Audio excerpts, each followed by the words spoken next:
ಜಿಲ್ಲೆಯಲ್ಲಿ ಕೆರೆಗಳ ಮೇಲೆ ಅಕ್ರಮ ಒತ್ತುವರಿ ಹೆಚ್ಚಾಗುತ್ತಿರುವುದು ಪರಿಸರ ಪ್ರೇಮಿಗಳಲ್ಲಿ ಆತಂಕ ಮೂಡಿಸಿದೆ. ಕೆರೆ ಸಂರಕ್ಷಣೆ ಕಡೆ ನಿರ್ಲಕ್ಷ್ಯ ತೋರಲಾಗುತ್ತಿರುವುದರಿಂದ ನೀರಿನ ಮೂಲಗಳು ದಿನದಿಂದ ದಿನಕ್ಕೆ ಕುಗ್ಗುತ್ತಿವೆ. ಜಿಲ್ಲಾ ಕೆರೆ ಬಳಕೆದಾರರ ಸಂಘದ ಒಕ್ಕೂಟದ ಅಧ್ಯಕ್ಷ ಶರಣಬಸವ ಪಾಟೀಲ್ ಮಾತನಾಡಿ, ಕೆರೆಗಳ ಸಂರಕ್ಷಣೆ ಆಗದಿದ್ದರೆ ಮುಂದಿನ ದಿನಗಳಲ್ಲಿ ನೀರಿನ ಕೊರತೆ ತೀವ್ರವಾಗಿ ಎದುರಾಗಲಿದೆ. ಸರ್ಕಾರ ಆದೇಶ ನೀಡಿದರೂ ಅವು ಕಾರ್ಯರೂಪಕ್ಕೆ ಬಂದಿಲ್ಲ ಎಂದು ಅಸಮಾಧಾನ ವ್ಯಕ್ತಪಡಿಸಿದರು. ಜನವರಿ 2, 2024ರಂದು ಕೆರೆಗಳ ನಿರ್ವಹಣೆ ಮತ್ತು ಸಂರಕ್ಷಣೆಗಾಗಿ ಸರ್ಕಾರ ಆದೇಶ ನೀಡಿದ್ದು ಅನುದಾನ ಕೂಡ ಮೀಸಲಿಟ್ಟಿದೆ. ಆದರೆ ಆ ಯೋಜನೆಗಳು ಕೇವಲ ದಾಖಲೆಗಳಿಗೆ ಸೀಮಿತವಾಗಿವೆ ಎಂದು ಆರೋಪ ಕೇಳಿಬರುತ್ತಿದೆ. ತಾಲೂಕಿನ ಮಲ್ಲಾಪುರ ಗ್ರಾಮದ ಕೆರೆಯಲ್ಲಿ ಅಕ್ರಮ ಒತ್ತುವರಿ ಪ್ರಕರಣ ಬೆಳಕಿಗೆ ಬಂದಿದ್ದು, ಇದು ಸಮಸ್ಯೆಯ ಗಂಭೀರತೆಯನ್ನು ತೋರಿಸುತ್ತದೆ. ಇದರ ಸಂಬಂಧ ನಾವು ಸಾಕಷ್ಟು ಹೋರಾಟ ಮಾಡಿ ಸರ್ಕಾರದ ಜೊತೆ ಹಲವಾರು ಪತ್ರಗಳು ಬರೆದು ಮತ್ತು ಮಿನಿಸ್ಟ್ರಿ 5 ಸಲ ಭೇಟಿ ಮಾಡಿದ ನಂತರ ಒಂದು ಸರ್ಕಾರ ಮುಂದೆ ಬಂದು ನಮಗೆ ಒಂದು ಆದೇಶ ಹೊರಡಿಸಿದೆ. ಕೆರೆ ಬಳಕೆದಾರ ಸಂಘಗಳ ಸಹಭಾಗಿತ್ವದಲ್ಲಿ ಕೆರೆ ನಿರ್ವಹಣೆ ಮತ್ತು ಸಂರಕ್ಷಣೆ ಕೈಗೊಳ್ಳಲು ಸರ್ಕಾರವು MISU 2023 ಬೆಂಗಳೂರು ದಿನಾಂಕ 2/1/2024ರಲ್ಲಿ ಆದೇಶ ಮೂಲಕ ಅನುಮೋದನೆ ನೀಡಿದೆ. ಆಯಾ ಇಲಾಖೆಯಲ್ಲಿ ನಿಗದಿಪಡಿಸಲಾದ ಅನುದಾನ ನಿಧಿಯಲ್ಲಿ ಕೆರೆಗಳ ನಿರ್ವಹಣೆ ಮಾಡಲು ಈ ಆದೇಶ ಅವಕಾಶ ಕಲ್ಪಿಸಿದೆ. ಕೆರೆಗಳ ಸುತ್ತಲಿನ ಜೀವ ಪರಿಸರ ಉಳಿಸಿಕೊಂಡು ಅವುಗಳ ಪುನರ್ಜೀವಗೊಳಿಸಲು ಕೆರೆ ಬಳಕೆದಾರರ ಸಂಘಗಳ ಬಲಿಷ್ಠಗೊಳಿಸುವ ಅವರನ್ನು ಪಾಲುದಾರರನ್ನಾಗಿ ಮಾಡಿಕೊಳ್ಳುವುದು ಈ ಆದೇಶದ ಉದ್ದೇಶವಾಗಿರುತ್ತದೆ. ಆದರೆ ಏನಾಗಿದೆ, ಇದು ಕೇವಲ ದಾಖಲೆಯಲ್ಲಿ ಮಾತ್ರ ಸೀಮಿತ ಆಗಿದೆ, ಇನ್ನೂ ಕಾರ್ಯರೂಪಕ್ಕೆ ಬರ್ತಾ ಇಲ್ಲ. ಯಾಕಂದ್ರೆ ಈಗ ಇದರ ಪರಿಣಾಮ ಏನಾಗಿದೆ, ಜಿಲ್ಲೆಗಳಲ್ಲಿ ಕೆರೆ ಒತ್ತುಗಳ ಪ್ರಕರಣಗಳು ನಿರಂತರವಾಗಿ ನಡೀತಿವೆ. ಈ ಹಿಂದೆ ಕೊತ್ತದೊಡ್ಡಿ ಅಂತ ಕೆರೆ ಇತ್ತು, ಅದರ ಪ್ರಕರಣ ಆಗಿತ್ತು, ಅದು FIR ಮಾಡಿಸಿದ್ವಿ. ಈ ಮತ್ತೆ ರಾಯಚೂರು ತಾಲೂಕಿನ ಯರಗೇರ ಹೋಬಳಿಯ ಮಲ್ಲಾಪುರ ಗ್ರಾಮದ ಒಡ್ಡರ ಕೆರೆ ಎಂಬುದೇನಾಗಿದೆ ಒತ್ತುವರಿಯಾಗಿದೆ. ಯಾವ ರೀತಿ ಅಂದ್ರೆ ಅಲ್ಲಿ ಒಂದು ಕಾಂಟ್ರಾಕ್ಟ್ ಪಡ್ಕೊಂಡಿದ್ದಾರೆ, ಆ ಊರಲ್ಲಿ ಎತ್ತಿ ಏನಾರ ಕೆರೆ ನೀರನ್ನು ಕೆರೆಗೆ ಹೆಚ್ಚಿರ್ತಾರೆ, ಅದೇ ತರ ಊರು ತಗೊಂಡು ಅದೇ ಊರಲ್ಲಿ ಆಗ್ತಾ ಇದ್ದಾರೆ. ಒಂದು ಟೋಟಲ್ ಸರಿಸುಮಾರು 128 ಸರ್ವೆ ನಂಬರ್ 7 ಎಕರೆ ಚಿಲ್ಲಿದ್ದು, 129 ಸರ್ವೆ ನಂಬರ್ 7 ಎಕರೆ ಚಿಲ್ಲಿದ್ದು, 15 ಎಕರೆ ಸರಿ ಸುಮಾರು ಇದ್ದು, ಕೇವಲ ಈಗ 3 ಎಕರೆ ಅಥವಾ 2 ಎಕರೆ ಸೀಮಿತಿಗೆ ಬಂದಿದ್ದೀವಿ. ಅದು ಊರು ತೆಗಿತಾರೆ, ಅಲ್ಲಿ ಯಂತ್ರ ಮಾಡ್ಕೊತಾರೆ, ನೀರು ಶೇಖರಣೆ ಬಹಳ ಅಡ್ಡಿ ಆಗ್ತಾ ಇದೆ. ಅದಾದ್ಮೇಲೆ ಒತ್ತುವರಿ ನಿರಂತರ ನಡೀತಾ ಇದೆ. ಇದರ ಸಂಬಂಧವಾಗಿ ನಾವು ಜಿಲ್ಲಾಧಿಕಾರಿ ಗಮನಕ್ಕೆ ತಂದಿದ್ದೀವಿ. ಯಾಕಂದ್ರೆ ಉದ್ದೇಶ ಏನಂದ್ರೆ, ಯಾವುದೇ ಕೆರೆ ಕೆಲಸ ಮಾಡಿ ಏನೇ ಮಾಡಲಿ ಸಂಘದ ಸಹಭಾಗಿತ್ವದೊಂದಿಗೆ ಅಂದ್ರೆ ಕೆರೆ ನಿರ್ವಹಣೆ ಮಾಡ್ಕೊಂಡು ಹೋಗ್ಬೇಕು. ಯಾಕಂದ್ರೆ ಮುಂದಿನ ದಿನಗಳಲ್ಲಿ ನೀರಿನ ಅಭಾವ ಬಹಳ ಆಗುತ್ತೆ. ಇದೇ ತರ ಕೆರೆಗಳು ಹೊಂದಿಕೊಳ್ಳೋದಾಗೆಲ್ಲ ಬಹಳ ಸಮಸ್ಯೆ ಆಗಿದೆ. ಇದು ಆದೇಶ ಆಗಿ 1 ವರ್ಷ ಕಳೆದ್ರು ಜಿಲ್ಲಾಧಿಕಾರಿಗಳು ಇದನ್ನೆಲ್ಲ ಕರೆಸಿ ಯಾವುದೇ ಒಂದು ಕೆರೆ ಕೆಲಸ ನಿರ್ವಹಣೆ ಮಾಡ್ಬೇಕಾದ್ರೆ ನಮ್ಮನ್ನು ಕರೆದು ಇದೆಲ್ಲ ಸಹಭಾಗಿತ್ವದಲ್ಲಿ ಮಾಡ್ಬೇಕು. ಯಾಕಂದ್ರೆ ನಮ್ಗೆ ಗೊತ್ತಿದ್ದಷ್ಟು ಬೇರೆ ಗೊತ್ತಿಲ್ಲ. ಕಾಂಟ್ರಾಕ್ಟ್ ಬರ್ತಾರೆ, ಅವ್ರು ಎಷ್ಟು ಇರುತ್ತೆ ಅಷ್ಟು ಮಾಡ್ಕೊಂಡು ಹೋಗ್ತಾರೆ, ಅಷ್ಟೇ ಹೊರತು ಬೇರೆ ಏನಿಲ್ಲ. ಈ ಸಮಸ್ಯೆ ಇದೆಲ್ಲ ತ್ವರಿತ ಪರಿಹಾರ ಕಂಡುಕೊಳ್ಳುವ ನಿಟ್ಟಿನಲ್ಲಿ ಒಕ್ಕೂಟ ಜಿಲ್ಲಾಡಳಿತಕ್ಕೆ ಮಹತ್ವದ ಮನವಿಗಳು ಸಲ್ಲಿಸಿದೆ. ಇದರಲ್ಲಿ ತಕ್ಷಣ ಜಿಲ್ಲಾಧಿಕಾರಿಗಳು ಪ್ರಾಧಿಕಾರದ ಅಧ್ಯಕ್ಷರಾಗಿದ್ದಾರೆ. ಆ ಕಾರಣಕ್ಕೆ ನಮ್ಮ ಬಳಕೆದಾರ ಸಂಘದ ಕರೆಸ್ಬಿಟ್ಟು ಏನಾದ್ರು ಒಂದು ಮೀಟಿಂಗ್ ಮಾಡಿ ಸಮಗ್ರ ಏನದಲ್ಲ ಇಷ್ಟು ಕೆರೆಗಳ ಏನೇನು ಸಮಸ್ಯೆ ಅಲ್ಲ ಅದನ್ನು ನಿರ್ವಹಣೆ ಮಾಡಬೇಕಂತ ಒಂದು ಕೇಳ್ಕೊಂಡಿದ್ವಿ. ಮತ್ತೆ ಗಡಿ ಗುರುತಿಸುವುದಂದ್ರೆ ಏನಾಗ್ತಾ ಇದೆ, ಯಾವುದು ಭಾಗಂತ ಗೊತ್ತಾಗ್ತಿಲ್ಲ. ಅದಕ್ಕೆ ಏನ್ ಮಾಡಬೇಕು, ಒಂದು ಟ್ರೆಂಚ್ ಮುಖಾಂತರ ಸುತ್ತಮುತ್ತ ಟ್ರೆಂಚ್ ಮುಖಾಂತರ ಗಿಡಗಳು ನಾಟಿ ಜಿಯೋ ಫೆನ್ಸಿಂಗ್ ಅಂದ್ರೆ ಗಿಡಗಳು ನಾಟ್ಬಿಟ್ಟು ಜಿಯೋ ಫೆನ್ಸಿಂಗ್ ಮಾಡೋದಂದ್ರೆ ಮುಂದಿನ ದಿನಗಳಲ್ಲಿ ಒತ್ತುವರಿ ಆಗುವುದಿಲ್ಲ. ಯಾಕಂದ್ರೆ ಒಂದು 10 ವರ್ಷ ಮಾಡಿದ್ವಿ ನಾವು ಆ ವಿಚಾರದಲ್ಲಿ, ನಾವೇನಾದ್ರೂ ಫೆನ್ಸಿಂಗ್ ಹಾಕಿ ಅಂತ ಹೇಳಲ್ಲ. ಎಷ್ಟು ಬದುಕಿಗೆ ಗಿಡ ಹಾಕಿಬಿಟ್ರೆ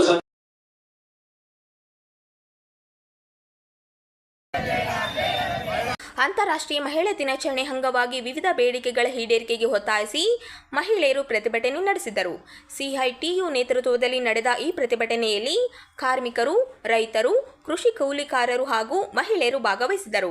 ಪ್ರತಿಭಟನಾಕಾರರು ಗಣತಂತ್ರವನ್ನು ಉಳಿಸಿ, ಸಾರ್ವಭೌಮತೆಯನ್ನು ರಕ್ಷಿಸಿ, ತಾರತಮ್ಯವನ್ನು ತೋಡಿಹಾಕಿ ಜೀವನೋಪಾಯದ ಮೇಲಿನ ದಾಳಿಗಳನ್ನು ನಿಲ್ಲಿಸಬೇಕೆಂದು ಆಗ್ರಹಿಸಿದರು. ನಂತರ ಜಿಲ್ಲಾ ಆಡಳಿತದ ಮೂಲಕ ಪ್ರಧಾನಮಂತ್ರಿಗಳಿಗೆ ಮನವಿ ಪತ್ರವನ್ನು ಸಲ್ಲಿಸಲಾಯಿತು. ನವ ಉದಾರವಾದಿ ಆರ್ಥಿಕ ನೀತಿಗಳು ಮತ್ತು ಜಾತಿ ಧರ್ಮದ ಹೆಸರಿನಲ್ಲಿ ಸಮಾಜವನ್ನು ವಿಭಜಿಸುವ ರಾಜಕೀಯದಿಂದ ಸಾಮಾನ್ಯ ಜನರ ಜೀವನ ಹಿನ್ನಡೆಯಾಗುತ್ತಿದೆ ಎಂದು ಪ್ರತಿಭಟನಾಕಾರರು ಆರೋಪಿಸಿದರು. ಇಂತಹ ನೀತಿಗಳ ಪರಿಣಾಮವಾಗಿ ಕೋಮುವಾದ ಮತ್ತು ಕಾರ್ಪೊರೇಟರ್ ಶಕ್ತಿಗಳು ಬಲವಾಗುತ್ತಿದ್ದು, ಅದರ ನೇರ ಪರಿಣಾಮ ಮಹಿಳೆಯರ ಮೇಲೆ ಬೀಳುತ್ತಿದೆ ಎಂದು ಹೇಳಿದರು. ಮಹಿಳೆಯರು ಶತಮಾನಗಳಿಂದಲೂ ಅನ್ಯಾಯ, ಅಸಮಾನತೆ, ಶೋಷಣೆ ಮತ್ತು ಅಪಮಾನಕ್ಕೆ ಗುರಿಯಾಗುತ್ತಿದ್ದು, ಹೊಲ, ಮನೆ, ಕಾರ್ಖಾನೆ, ಕಚೇರಿ, ಶಿಕ್ಷಣ, ಆರೋಗ್ಯ, ಸಾರಿಗೆ ಸೇರಿದಂತೆ ಎಲ್ಲ ಕ್ಷೇತ್ರಗಳಲ್ಲಿ ಸಮಾನ ಹಕ್ಕುಗಳನ್ನು ಪಡೆಯಲು ಹೋರಾಟ ನಡೆಸುತ್ತಿದ್ದಾರೆ. ನಿವೇಶನ ರೈತರಿಗೆ ನಿವೇಶನ ಕೊಡಲೇಬೇಕು. ಮಹಿಳೆಯರಿಗೆ ಮನೆ ಕಟ್ಟಿಸಿ ಕೊಡಲೇಬೇಕು. ನಿವೇಶನ ರಹಿತ ಮಹಿಳೆಯರಿಗೆ ಮನೆಗಳನ್ನು ಕಟ್ಟಿಸಿ ಕೊಡಲೇಬೇಕು. ಬೇಕೇ ಬೇಕು. ಬೇಕೇ ಬೇಕು. ಅಂತಾರಾಷ್ಟ್ರೀಯ ಮಹಿಳಾ ದಿನಾಚರಣೆ ಅಂಗವಾಗಿ ಮಹಿಳೆಯರ ಹಕ್ಕುಗಳಿಗಾಗಿ ಹೋರಾಟಕ್ಕೆ ಜಯವಾಗಲಿ. ಬೇಕೇ ಬೇಕು. ಬೇಕೇ ಬೇಕು. ಸಮಾನ ಕೆಲಸಕ್ಕೆ ಸಮಾನ ವೇತನ ಕೊಡಲೇಬೇಕು. ಮಹಿಳೆಯರ ದೌರ್ಜನ್ಯವನ್ನು ನಿಲ್ಲಲೇಬೇಕು. ಮಹಿಳೆಯರಿಗೆ ಕೆಲಸ ಮಾಡಲು ದೌರ್ಜನ್ಯ ನಿಲ್ಲಲೇಬೇಕು. ಮಹಿಳೆಯರು ಕೆಲಸ ಮಾಡತಕ್ಕಂಥ ಕೆಲಸದಲ್ಲಿ ಪ್ರತ್ಯೇಕ ಕೊಠಡಿ ಕೊಡಲೇಬೇಕು. ದುಡಿಯುವ ಮಹಿಳೆಯರು ಕೆಲಸ ಮಾಡೋರಿಗೆ ಮುಟ್ಟಿನ ರಜೆ 2 ದಿನಗಳ ಕೊಡಲೇಬೇಕು. ಇರ್ತಕ್ಕಂಥ ಮಹಿಳೆಯರಿಗೆ ಮುಟ್ಟಿನ ರಜೆ 2 ದಿನ ಕೊಡಲೇಬೇಕು. ನಿವೇಶನ ಇಲ್ಲದವರಿಗೆ ನಿವೇಶನ ಮಂಜೂರು ಮಾಡಿ ಕೊಡಲೇಬೇಕು. ನಿವೇಶನ ಇಲ್ಲದವರಿಗೆ ನಿವೇಶನ ಮಂಜೂರು ಮಾಡಿ ಕೊಡಲೇಬೇಕು. ಬೇಕೇ ಬೇಕು. ಬೇಕೇ ಬೇಕು. ಪಡಿತರ ಕಾರ್ಡ್ ಇಲ್ಲದವರಿಗೆ ಪಡಿತರ ಕಾರ್ಡ್ ಕೊಡಲೇಬೇಕು. ಪಡಿತರ ಕಾರ್ಡ್ ಇಲ್ಲದವರಿಗೆ ಪಡಿತರ ಕಾರ್ಡ್ ಕೊಡಲೇಬೇಕು. ಗೃಹಲಕ್ಷ್ಮಿಯನ್ನು ಜಾರಿ ಮಾಡಲೇಬೇಕು. ಗೃಹಲಕ್ಷ್ಮಿ ಹಣವನ್ನು ಜಾರಿ ಮಾಡಲೇಬೇಕು. ದೇವದಾಸಿ ಮಹಿಳೆಯರಿಗೆ ಪೆನ್ಷನ್ 3 ತಿಂಗಳ ಬಾಕಿ ಇರುವುದು ಕೊಡಲೇಬೇಕು. ದೇವದಾಸಿ ಮಹಿಳೆಯರಿಗೆ 3 ತಿಂಗಳ ಬಾಕಿ ಇರುವ ಪೆನ್ಷನ್ ಕೊಡಲೇಬೇಕು. ಬೇಕೇ ಬೇಕು. ಬೇಕೇ ಬೇಕು. ರೇಷನ್ ಅಂಗಡಿಯಲ್ಲಿ 5 ತರ ರೇಷನ್ ಅನ್ನು ಕೊಡಲೇಬೇಕು. ಓಪನ್ ಅಲ್ಲಿ ಪರಿಶಿಷ್ಟ ಜಾತಿ ಪಟ್ಟಿಯಲ್ಲಿರುವ 12 ಸ್ಪಷ್ಟ ಜಾತಿಗಳನ್ನು ಕೈಬಿಟ್ಟು ಕೆನೆ ಪದರ ಆಧಾರದ ಮೇಲೆ ಒಳ ಮೀಸಲಾತಿ ಜಾರಿಗೆ ತರಬೇಕೆಂದು ಅಂಬೇಡ್ಕರ್ ಪೀಪಲ್ಸ್ ಆಫ್ ಪಾರ್ಟಿ ರಾಜ್ಯ ಅಧ್ಯಕ್ಷರಾದ ಮಹೇಂದ್ರ ಕುಮಾರ್ ಮಿತ್ರ ರಾಜ್ಯ ಸರ್ಕಾರವನ್ನು ಒತ್ತಾಯಿಸಿದ್ದಾರೆ. ನಗರದಲ್ಲಿ ಸುದ್ದಿಗಾರರೊಂದಿಗೆ ಮಾತನಾಡಿದ ಅವರು, ರಾಜ್ಯದಲ್ಲಿ ಹುದ್ದೆಗಳ ಭರ್ತಿಯಲ್ಲಿ ಪರಿಶಿಷ್ಟ ಜಾತಿಗಳಿಗೆ ಸಮರ್ಪಕ ಅವಕಾಶ ಸಿಗುತ್ತಿಲ್ಲ ಎಂದು ಆರೋಪಿಸಿದರು. ಒಬಿಸಿ, ಎಸ್ಟಿ, ಇಡಬ್ಲ್ಯೂಎಸ್ ಹಾಗೂ ಸಾಮಾನ್ಯ ವರ್ಗಗಳಿಗೆ ಮೀಸಲಾದ ಹುದ್ದೆಗಳಲ್ಲೂ ಪರಿಶಿಷ್ಟ ಜಾತಿಗಳಿಗೆ ಅವಕಾಶ ಕಲ್ಪಿಸಬೇಕೆಂದು ಹೇಳಿದರು. ಪರಿಶಿಷ್ಟ ಜಾತಿಗಳಿಗೆ ನಿಜವಾದ ನ್ಯಾಯ ಸಿಗಬೇಕಾದರೆ ಕೆನೆ ಪದರ ಜಾತಿ ಅಗತ್ಯ. ಹಿಂದುಳಿದ ಜಾತಿಗಳಿಗೆ ಸಮಾನ ಅವಕಾಶ ಸಿಗಬೇಕು. ಇಲ್ಲದಿದ್ದರೆ ನ್ಯಾಯಮೂರ್ತಿ ಸಂತೋಷ್ ಹೆಗ್ಡೆ ಅವರ ನೇತೃತ್ವದಲ್ಲಿ ಆಯೋಗ ರಚಿಸಿ ಪರಿಶಿಷ್ಟ ಜಾತಿಗಳನ್ನು ಎ ಮತ್ತು ಬಿ ಪ್ರವರ್ಗಗಳಾಗಿ ವಿಂಗಡಿಸಬೇಕೆಂದು ಆಗ್ರಹಿಸಿದರು. ನ್ಯಾಯಮೂರ್ತಿ ನಾಗಮೋಹನ್ ದಾಸ್ ವರದಿಯನ್ನು ತಿರಸ್ಕರಿಸಿ ಸುಪ್ರೀಂ ಕೋರ್ಟ್ ನಿವೃತ್ತಿ ನ್ಯಾಯಮೂರ್ತಿಗಳ ಮೂಲಕ ಪ್ರತಿ ವರ್ಗಕ್ಕೆ 7.5% ಮೀಸಲಾತಿ ಹಂಚಿಕೆ ಮಾಡಬೇಕು ಎಂದರು. ಬಿಜೆಪಿ ಸರ್ಕಾರ ಮೀಸಲಾತಿ ಪ್ರಮಾಣವನ್ನು 50ರಿಂದ 56 ಮಾಡಿದ್ದು ಅದನ್ನು ನಾನು ಪ್ರಶ್ನಿಸಿದ ಕಾರಣ ಹೈಕೋರ್ಟ್ನಲ್ಲಿ ಅದಕ್ಕೆ ತಡೆ ನೀಡಲಾಗಿದೆ.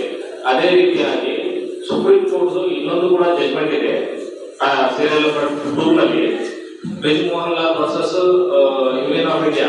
ಆ ಜಜ್ಮೆಂಟ್ ಅಲ್ಲಿ ಏನ್ ಹೇಳ್ತಾರೆ ಅಂತಂದ್ರೆ, ಯಾವುದೇ ಒಂದು ಸುಪ್ರೀಂ ಕೋರ್ಟ್ ಆದೇಶ ಮಾಡಿದ ಮೇಲೆ ಅದರ ಸಬಾರ್ಡಿನೇಟ್ ಕೋರ್ಟ್ಸ್ ಆಗಲಿ ಅಥವಾ ಪ್ರಾಧಿಕಾರಗಳಾಗಲಿ ಅಥವಾ ಟ್ರೈಬ್ಯುನಲ್ಸ್ ಆಗಲಿ ಅಥವಾ ಗವರ್ಮೆಂಟ್ಸ್ ಆಗಲಿ, both union and state government ಎಲ್ಲರಿಗೂ ಸಂಬಂಧಪಟ್ಟ 44. So law declared by the Supreme Court is binding upon all its subordinate courts and the judgment declared by the Honorable Supreme Court of India is the rule of law ಅಂತೇಳಿ ಒಂದು ಜಜ್ಮೆಂಟ್ಗಳೇ landmark ಜಜ್ಮೆಂಟ್ಗಳಿದೆ.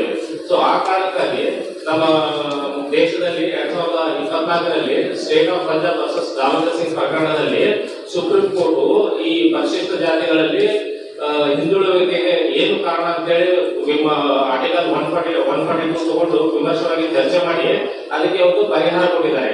ಆ ಪರಿಹಾರದಲ್ಲಿ ಏನಿದೆ ಅಂತಂದ್ರೆ, ಮೊದಲನೇದಾಗಿ ಒಳ ಮೀಸಲಾತಿ ಮಾಡಿ ಅದು 6:1 ರೇಷಿಯೋದಲ್ಲಿ ಅನುಪಾತದಲ್ಲಿ ಜಾರಿ ಮಾಡಿದ್ದಾರೆ. ಎರಡನೇದು ಏನಿದೆ ಅಂತಂದ್ರೆ ಕ್ರೀಮಿ ಲೇಯರ್. ಇದು ಕ್ರೀಮಿ ಲೇಯರ್ ಏನ್ ಕೆರೆ ಪತ್ರ ಕೊಟ್ಟಿದ್ದಾರೆ, ಇದು 3ನೇ ಜಜ್ಮೆಂಟ್ ಸುಪ್ರೀಂ ಕೋರ್ಟ್ ಇಂದ ಬಂದಿರೋದು. ಫಸ್ಟ್ನೇ ಜಜ್ಮೆಂಟ್ ಬಂದು beer Singh versus Delhi Jal board, ಎರಡನೇದು ಬಂದು ಜರ್ನಲ್ ಸಿಂಗ್ ಜಜ್ಮೆಂಟ್. ಆ ಎರಡು ಜಜ್ಮೆಂಟ್ಗಳನ್ನ ಇದರಲ್ಲಿ ಸೇರಿಸಿದ್ರೆ ನೈಜ ಪರಿಶಿಷ್ಟ ಜಾತಿಗಳಿಗೆ ಸರ್ಕಾರಿ ಸೌಲಭ್ಯ ಸಿಗಲು ಅನುಕೂಲವಾಗುತ್ತೆ ಅಂತ ಹೇಳಿ ನಾನು ಸುಪ್ರೀಂ ಕೋರ್ಟ್ ಅಲ್ಲಿ ವಾದ ಮಾಡಿದ್ದೇನೆ ಫೆಬ್ರವರಿ 2024 ನಲ್ಲಿ. ಆ ಕಾರಣಕ್ಕಾಗಿ 4:3 ರೇಷಿಯೋದಲ್ಲಿ ಕೆರೆ ಪತ್ರವನ್ನು state of Punjab versus Davinder Singh ಪ್ರಕರಣದಲ್ಲಿ ಜಾರಿ ಮಾಡಿದ್ದಾರೆ. ಸೊ ಅದು ಸುಪ್ರೀಂ ಕೋರ್ಟ್ ಆರ್ಡರ್ ಮೇಲೆ ಈ ಇಲ್ಲಿ ನಮ್ಮ ಕರ್ನಾಟಕ ರಾಜ್ಯದಲ್ಲಿ ಏನ್ ಮಾಡಿದ್ದಾರೆ ಅಂತ ಏನಂತಂದ್ರೆ ಕೆರೆ ಪದರವನ್ನು ಬಿಟ್ಟು ಕೇವಲ ಒಳ ಮೀಸಲಾತಿ ಮಾಡಿದ್ದಾರೆ. ಸೊ ಅದು ಒಳ ಮೀಸಲಾತಿ ಅಂತಂದ್ರೆ 25th August 2025 ನಲ್ಲಿ ಪರಿಶಿಷ್ಟ ಜಾತಿಯಲ್ಲಿ 3 ಗುಂಪುಗಳನ್ನು ಮಾಡಿ ಸಂಖ್ಯೆಯ ರೇಷಿಯೋ ಅಂತೇಳಿ ಪರ್ಸೆಂಟೇಜ್ ಹಂಚಿಕೆ ಮಾಡಿದ್ರು. ಸೊ ಹಂಚಿಕೆ ಮಾಡುವಾಗ ಅಂತಂದ್ರೆ ನಾಗಮೋಹನ್ ದಾಸ್ ಅವರಿಗೆ ರಿಪೋರ್ಟ್ ಸಬ್ಮಿಟ್ ಮಾಡಿದ್ರಲ್ಲ ಆನರಬಲ್ ರಿಟೈರ್ಡ್ ಹೈಕೋರ್ಟ್ ಜಡ್ಜ್ ಅವರು. ಸೊ ಆರ್ಟಿಕಲ್ 341 ಕಂಡೀಷನ್ ತಗೊಂಡಿಲ್ಲ. ಸೊ ಇಶ್ಯೂ ಬಂದು ಶೆಡ್ಯೂಲ್ಡ್ ಕಾಸ್ಟ್ ಅವರು ಮೀಸಲಾತಿ ಬಗ್ಗೆನೇ ನೋಡಿದ ಹೊರತು ಆರ್ಟಿಕಲ್ 341 ಉದ್ದೇಶನ ನೋಡಿಲ್ಲ. ಸೊ ಆರ್ಟಿಕಲ್ 341 ಉದ್ದೇಶ ಇರೋದಿಷ್ಟೇ, ಶೆಡ್ಯೂಲ್ ಕಾಸ್ಟ್ ಅಂತ ಏನಂತಂದ್ರೆ ಅಡ್ಜಸ್ಟಬಿಲಿಟಿ ಸಫರ್ ಆಗಬೇಕು, ಹಿಂದೂ ರಿಲಿಜನ್ ಪ್ರೊಫೆಸ್ ಮಾಡಬೇಕು. ಸೊ ಇಲ್ಲಿ ಅವ್ರ ಗಮನಕ್ಕಿದೆ, ಆ ಹೋಗಿ ರೆಪ್ರೆಸೆಂಟೇಷನ್ ಫೈಲ್ ಮಾಡಿದ್ವಿ ಏನಂತೇಳಿ ನಾನ್ ಶೆಡ್ಯೂಲ್ಡ್ ಕಾಸ್ಟ್ ಇದರಲ್ಲಿ ಇನ್ಕ್ಲೂಡ್ ಆಗಿದೆ ಅಂತ ಹೇಳಿ. ಸೊ ನಮ್ ಜ್ಞಾನ ಇದು ಇರೋ ಪ್ರಕಾರ ಅಂದ್ರೆ ಅದನ್ನು 12 OBC ಜಾತಿಗಳು SC ಪಟ್ಟಿಯಲ್ಲಿದೆ. ಸೊ ಅವೆಲ್ಲ OBC ಜಾತಿಗಳು SC ಪಟ್ಟಿಯಲ್ಲಿ ಇದ್ರೆ ಸೊ ಇದು ಪ್ಯೂರ್ ಶೆಡ್ಯೂಲ್ ಕಾಸ್ಟ್ ಲಿಸ್ಟ್ ಆಗೋದಲ್ಲ. ಸೊ ಇದು ಪ್ಯೂರ್ ಶೆಡ್ಯೂಲ್ ಕಾಸ್ಟ್ ಲಿಸ್ಟ್ ಆಗ್ತದೆ. ಹಾಗಾಗಿ ನಾವು ರಾಜ್ಯ ಸರ್ಕಾರ ಒತ್ತಾಯ ಏನ್ ಮಾಡೋದಂತಂದ್ರೆ ನೀವು ಒಳ ಮೀಸಲಾತಿ ಮಾಡ್ಬೇಕು.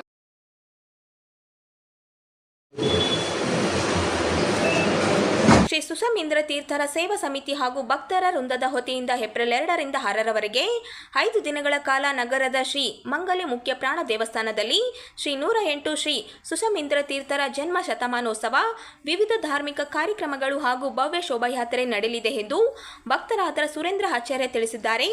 ನಗರದಲ್ಲಿ ಸುದ್ದಿಗಾರರೊಂದಿಗೆ ಮಾತನಾಡಿದ ಅವರು, ಸುಷಮೀಂದ್ರ ತೀರ್ಥರ 18ನೇ ಮಹಾಸಮಾರಾಧನೆ, 25ನೇ ಪಟ್ಟಾಭಿಷೇಕೋತ್ಸವ ಹಾಗೂ 5 ದಿನಗಳ ಮಹಾ ಜ್ಞಾನ ಸತ್ರ ಕಾರ್ಯಕ್ರಮಗಳನ್ನು ಹಮ್ಮಿಕೊಳ್ಳಲಾಗಿದೆ ಎಂದು ಹೇಳಿದರು. ಈ ಧಾರ್ಮಿಕ ಕಾರ್ಯಕ್ರಮಗಳಲ್ಲಿ ಏಪ್ರಿಲ್ 3 ರಂದು ಚಕ್ರವರ್ತಿ ಸೂಲಿಬೆಲೆ, ಏಪ್ರಿಲ್ 6 ರಂದು ಮಾಜಿ ಶಾಸಕ ಬಸನಗೌಡ ಹೆತ್ನಲ್ ಸೇರಿದಂತೆ ಹಾಸ್ಯ ಕಲಾವಿದರು ಭಾಗವಹಿಸಲಿದ್ದಾರೆ ಎಂದು ಮಾಹಿತಿ ನೀಡಿದರು. 5 ದಿನಗಳ ಧಾರ್ಮಿಕ ಕಾರ್ಯಕ್ರಮಗಳಿಗೆ ಮಂತ್ರಾಲಯದ ಸುಬದೇಂದ್ರ ತೀರ್ಥರು ದಿವ್ಯ ಸಾನ್ನಿಧ್ಯ ವಹಿಸಲಿದ್ದಾರೆ.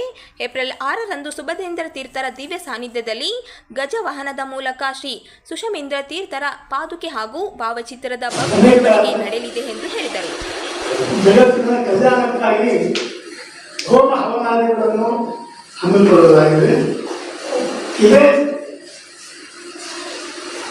ಏಪ್ರಿಲ್ 2 ರಿಂದ 6ನೇ ತಾರೀಕಿನವರೆಗೂ ಹಲವಾರು ಕಾರ್ಯಕ್ರಮಗಳನ್ನು ಕೋಟೆಯ ಮುಂಗಿನ ಪ್ರಾಣದೇವರ ಸಂವಿಧಾನದಲ್ಲಿ ವಿಜೃಂಭಣೆಯಿಂದ ಆಚರಿಸಲು ಸಕಲ ಸುಷಮೀಂದ್ರ ತೀರ್ಥರು ಹಾಗೂ ಸುವಿಜೇಂದ್ರ ತೀರ್ಥರ ಭಕ್ತರಿಂದ ನಿರ್ಧಾರ ಮಾಡಿದೆ.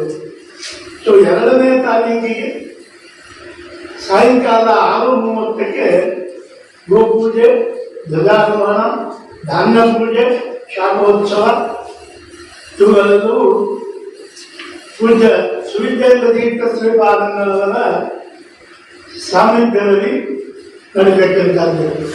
ಹಾಗೂ ಅದೇ ವೇದಿಕೆಯಲ್ಲಿ ಉದ್ಘಾಟನೆ ಕಾರ್ಯಕ್ರಮವು ನಡೆಯಲಿದೆ. ಈ ಕಾರ್ಯಕ್ರಮದಲ್ಲಿ ಒಂದು ವಿಶೇಷ ಏನಂದರೆ ಬ್ರಹ್ಮೋಸ್ ಕ್ಷಿಪಣಿಯ ನಿರ್ಮಾತೃಗಳಾದ DRDA ನ್ಯೂ ದೆಹಲಿ ಅವರು ಡಾಕ್ಟರ್ ಜಗದೀಶ್ ಜೋಶಿ ಅಂತ ಅವರು ಈ ಕಾರ್ಯಕ್ರಮದಲ್ಲಿ ಪಾಲ್ಗೊಳ್ತಾ ಇದ್ದಾರೆ. ಪಂಡಿತ್ ಕ್ರೀಡಾ ವೇದವ್ಯಾಸಾಚಾರ್ಯರಿಂದ ಪ್ರವಚನ ಹಾಗೂ ಸುವಿಜೇಂದ್ರ ತೀರ್ಥ ಶ್ರೀಪಾದಂಗಳವರಿಂದ ಅನುಗ್ರಹ ಸಂದೇಶ. 3ನೇ ತಾರೀಕು ಶ್ರೀ ಸುಷಮೀಂದ್ರ ತೀರ್ಥರ ಮಹಾಸಮಾರಾಧನಾ ಪ್ರಾರಂಭಗೊಳ್ಳದೆ. ಅವತ್ತು ಬೆಳಗ್ಗೆ 8ಕ್ಕೆ ಘನಹೋಮ, ಪವಮಾನ ಹೋಮ, 10:30ಕ್ಕೆ ಸಂಸ್ಥಾನ ಪೂಜೆ, ಅಲಂಕಾರ ಹಾಗೂ ಇನ್ನಿತರ ಕಾರ್ಯಕ್ರಮಗಳು. ಮಧ್ಯಾಹ್ನ 1 ಗಂಟೆಗೆ ಭಕ್ತಾದಿಗಳಿಗೆ ತೀರ್ಥ ಪ್ರಸಾದ ಕಾರ್ಯಕ್ರಮ. ಪಂಡಿತ್ ಬೆಂಗಳೂರು ಬಹುತೇಕ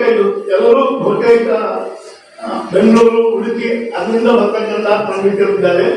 ಪಂಡಿತ್ ಸತ್ಯನಾರಾಯಣಾಚಾರ್ಯ, ಪಂಡಿತ್ ಕೃಷ್ಣರಾಜ್ ಕುಟ್ಪಾಡಿ ಅವರು ಮಹಾಭಾರತದ ಕುರಿತಾದ ಪ್ರಶ್ನೋತ್ತರ ಕಾರ್ಯಕ್ರಮವನ್ನು ನಡೆಸಿಕೊಳ್ತಾ ಇದ್ದಾರೆ. ಅದಾದ ನಂತರ ಶ್ರೀಪಾದಂಗಳವರಿಂದ ಅನುಗ್ರಹ ಸಂದೇಶ. ಅದೇ ದಿವಸ ಸಾಯಂಕಾಲ 6 ಗಂಟೆಗೆ ಚಕ್ರವರ್ತಿ ಸೂಲಿಬೆಲೆಯವರಿಂದ ಕಾರ್ಯಕ್ರಮ ನಡೆಯಲಿದೆ. ಇದಾದ ನಂತರ 4ನೇ ತಾರೀಕು ಬೃಹತಿ ಸಹಸ್ರ ಯಾಗ ಅಂತೇಳಿ ದೊಡ್ಡ ಪ್ರಮಾಣದ ಒಂದು ಯಾಗವನ್ನು 4ನೇ ತಾರೀಕು 8ಕ್ಕೆ ಶುರುವಾಗಿ ಅಕ್ಟೋಬರ್ 11 ಗಂಟೆವರೆಗೆ ನಡೆಯಲಿದೆ. 11 ಗಂಟೆಗೆ ಶ್ರೀಪಾದಂಗಳವರಿಂದ ಸಂಸ್ಥಾನ ಪೂಜೆ ಹಾಗೂ ಇದ್ದರು. 4ನೇ ತಾರೀಕು ಸಾಯಂಕಾಲ ಪಂಡಿತ್ ರಾಮವಿಠಲಾಚಾರ್ ಹಾಗೂ ಪಂಡಿತ್ ಸತ್ಯಮೂರ್ತಿ ಆಚಾರ್ ಅವರಿಂದ ರಾಮಾಯಣ ಕುರಿತಾದ ಪ್ರಶ್ನೋತ್ತರಗಳು 7:30ಕ್ಕೆ